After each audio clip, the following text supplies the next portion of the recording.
தமிழ் சுருக்கெழுத்து. கேள்வி பதில்கள். அத்தியாயம் 10 நீண்ட சுழி.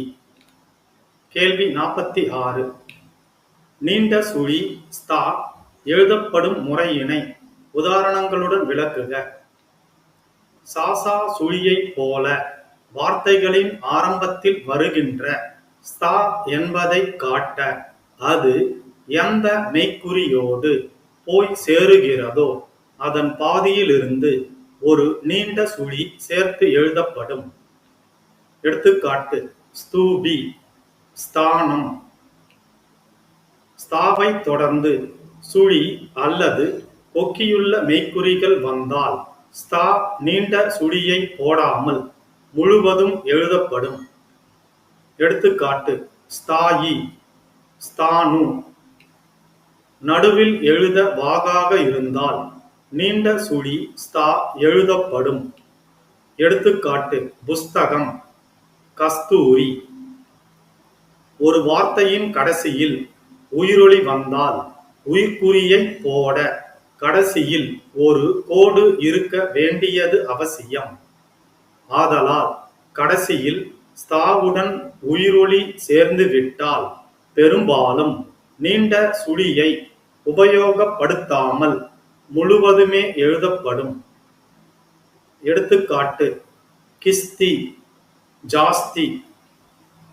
கடைசியில் எழுதப்படும் நீண்ட சுழிக்கு பின் இம் சுழி கீழ்க்கண்டபடி சேர்த்து எழுதப்படும். எடுத்துக்காட்டு: ஹஸ்தம்.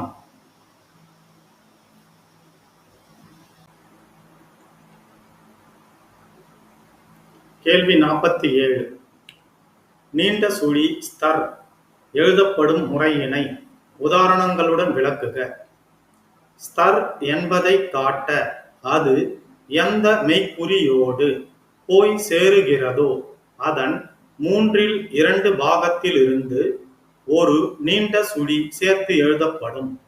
ஆனால் ஆரம்பத்தில் ஸ்தர் நீண்ட சுழி ஒருபோதும் எழுதப்படுவதில்லை. நடுவிலும் உயிரொலியின்றி வந்தால் முடிவிலும் ஸ்தர் நீண்ட சுழி நேர்கோடுகளுக்கு இடது வாட்டமாகவும் வளைவு கோடுகளுக்கு வளைவின் உட்புறமாகவும் எழுதப்படும். எடுத்துக்காட்டு: ரெஜிஸ்டர், மோஸ்தர்.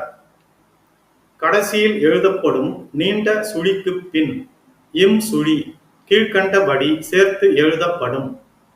எடுத்துக்காட்டு: வஸ்திரம்.